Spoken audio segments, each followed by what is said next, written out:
movies for black girl nerds.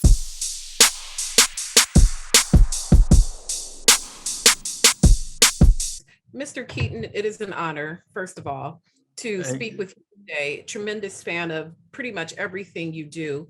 What I particularly appreciate about your skills, and with Rembrandt, he's one of those characters that has this sort of subtle intimidation. You know, no matter where he lies in the on the scale of good, bad, or indifferent, we don't know. We'll find out. But he still has that air of being a little subtly intimidating. Is that by design? Is that something you brought to the table for Rembrandt yourself? And how did the creation of this character begin for you? Wow, that's great.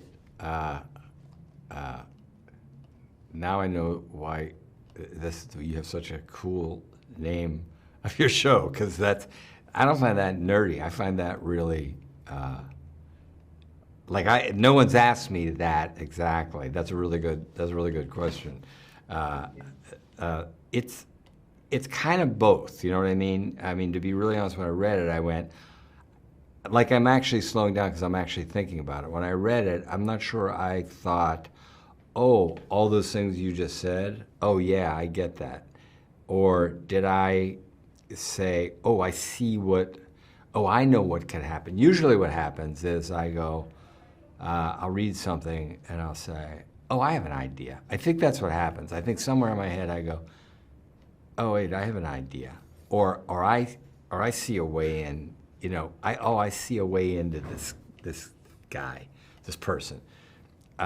In this case, it was kind of both, because it was there because once I understood, oh, it's this kind of movie. It's going to be this kind of movie. Then you see that guy in that kind of movie.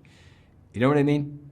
And then and then after that, you say, well, then here's how I want to do it in that kind of movie.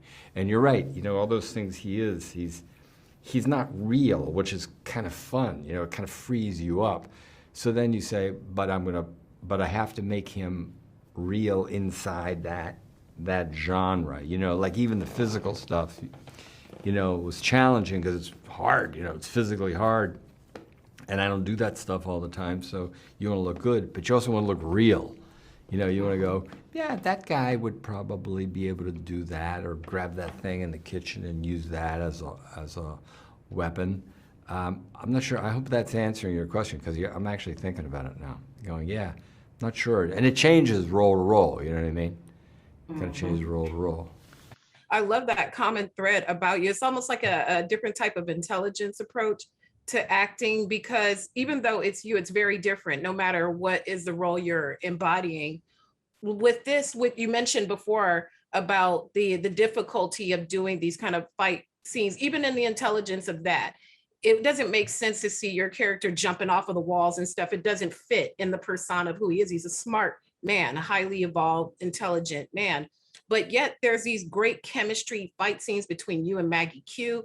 I talked to her about just her way of speaking to you and the intensity, but it's not created. It's very natural for this thin line between love and hate for them. Yeah. Did you guys communicate? How do you guys communicate with each other to execute that tension? Because it's very, very natural, and it doesn't seem like it's just plugged into the script. Yeah, exactly. I was joking. She should call herself Maggie High IQ, because she's really smart. And what you just said, she just kind of did. I'm not sure. I'd have to ask her, how much thinking did you really do about this? I don't really know the answer to that. But it was pretty easy with her, really. And that's a credit usually to the writing. If you say, yeah, I think if I just open my mouth and say these words, I'm pretty far along already. Then whatever you add to that or bring to that or create, But she she got like that dinner scene that people seem to like a lot, which I like. But there are more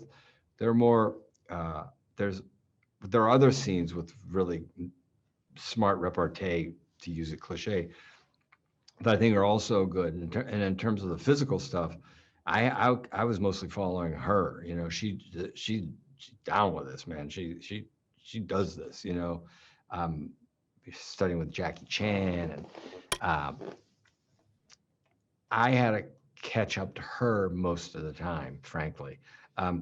It was pretty easy with her. We kind of felt each other out, kind of like the characters, but it didn't take a lot of time or a lot of work. We'd do basic discussion, sit around with Martin before we shot it, talk about certain things, change some things here and there, like that. Well, you are a brilliant man and a brilliant performer. Thank you so much for your time. I enjoyed this film tremendously. Thank you. Good, thank you. Take care. And you are the wonderful Maggie Q. Oh my, no, I paid her to say that. She's not supposed to say it, but I. Maggie, aside from the movie, can I just tell you, excuse me, you have the best speaking voice. It reminds me of ASMR. Like, I feel like I should listen to you on the Calm app, like to go to sleep at night, like a nighttime. Oh my God, are you kidding? That's so nice of you. I've once heard myself on a voicemail and I thought that I sounded like a 20-year-old dude. I was like, oh no, why do I sound like that? Is that really how I sound? So that's really nice of you to say. It's very, you have a very, especially in some of these intimate scenes in the movie, particularly with you and Michael Keaton, and the way you exchange each other and your voice. That's all I kept thinking, like, wow, I could just take a nap and listen to her. It's so relaxing and so. Oh my gosh, can we get this? Can we put this out there just for the, for the voiceover stuff? Exactly. Testing, Calm app. Testing, guys. Let them know. This is a wonderful, I really enjoyed this too. I'm so the glad. Chemistry with you and Michael, with you and Samuel. There's something really special about mentee-mentor relationships. I think so. And you and Samuel just fell in with each other perfectly. What do you think? But with any relationship, there's always an Achilles heel somewhere in the relationship. What do you think is the thing between you and Samuel that could end up being a deficit as the characters go through their story? Oh, that's so interesting. I think that obviously, as a mentor, you raise someone and then they get to a level that you want them to be at and they probably start to question you, right? And you see the way he handles her when he mentions, we may have to go back to this country that you're from, that you're probably not going to. And the way that she looks at him and says, that's never happening. That's not, but there's so much love between the two of them. You see the way he gauges her and the way he says, hey, little one, listen to me. I'm still wiser than you. I'm still whatever. We have to confront our past. Like that's where we go. That's why we're here.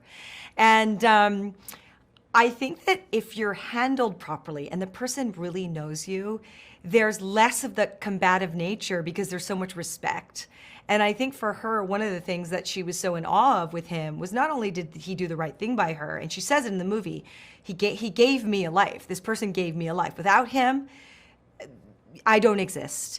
And I think that the underlying emotion and because that's what it's rooted in, I think that's why you really get that love between them. And a kind of love that I find way more interesting than romantic love because it's so much deeper and it's, I think, so much more loyal and protective even than romantic love. Like that can end like that. But this kind of love is something that you build over 30 years and something that just really can't be broken.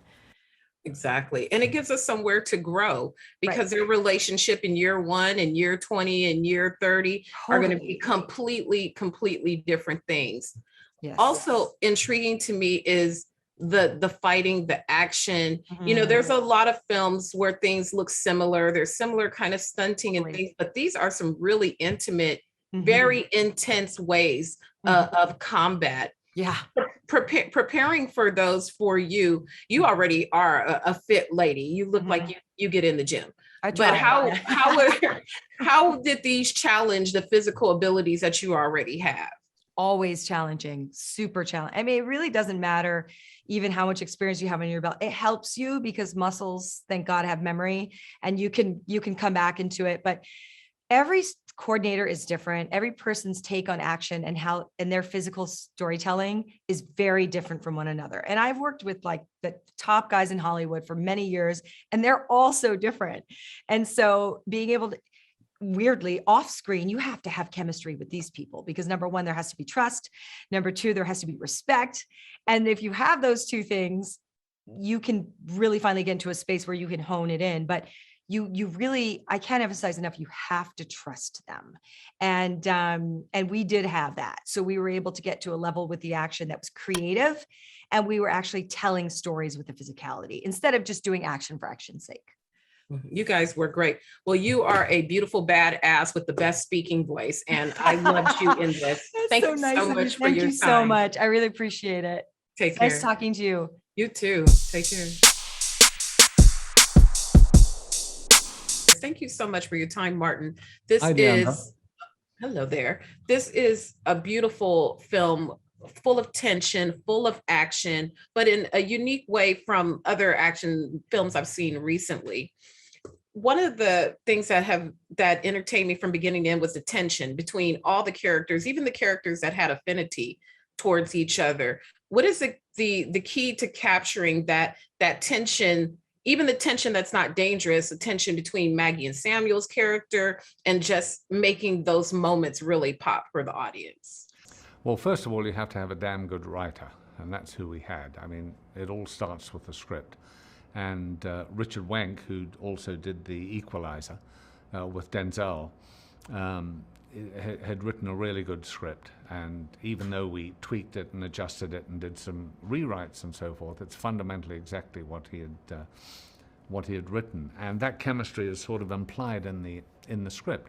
The question is, having the actors, you hope the actors, when you hire them, are going to be able to deliver that. And both Michael and Maggie got on very well, and kind of their chemistry between them really kind of elevated the script, I think. And Samuel, who's a terrific actor, you know, that's why he does so much work. You know, Sam Jackson never stops working, and there's a reason for that. He's bloody good, and he's also a chameleon. You know, he can play all sorts of different characters, and as her adopted father, you know, he was a perfect choice. So, you know, we lucked out with the cast, I think, on that. And full credit to them. You know, they worked very hard, and they're the ones on screen, so they deserve the credit, I think.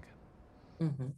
When a project full, tremendous talent in this film, when, as a director, as you go through the shoot and you look at the day's work or how you film things, are there moments when you look at what you filmed already where you just gasp at your own work? Or at this stage in your career, is it all the work day? How do you react to your own work when you've seen what you've shot during the day and reviewing it back? Yeah, that's an interesting question. The thing is that first of all, I know what I've got on the day, basically. You know, I go enough takes, and whatever I've got to do to get it, we get it.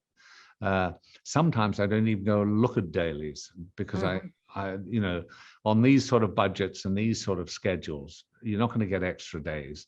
Often the actors are contracted for X amount of days, and again, because of the budget, you can't go over that. So you've got to.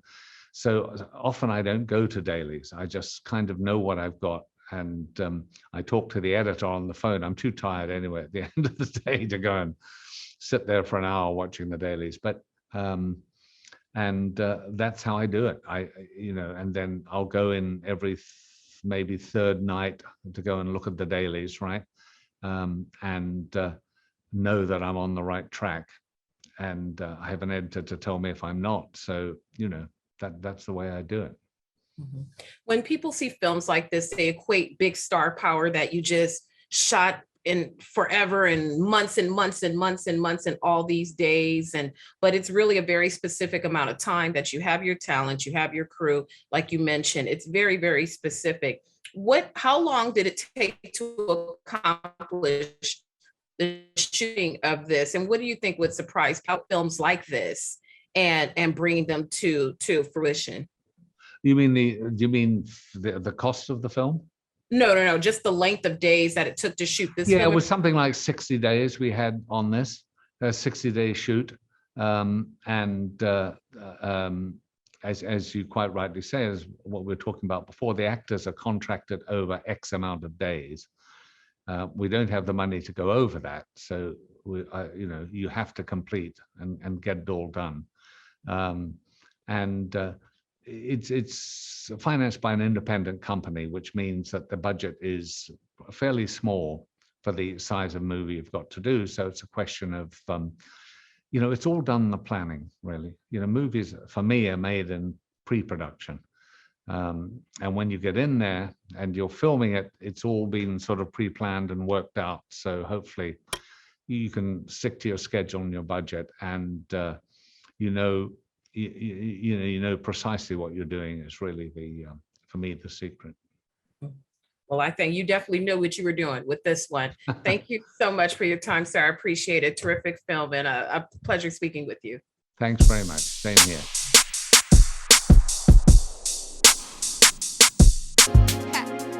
Better shake your booties for black girl nerves.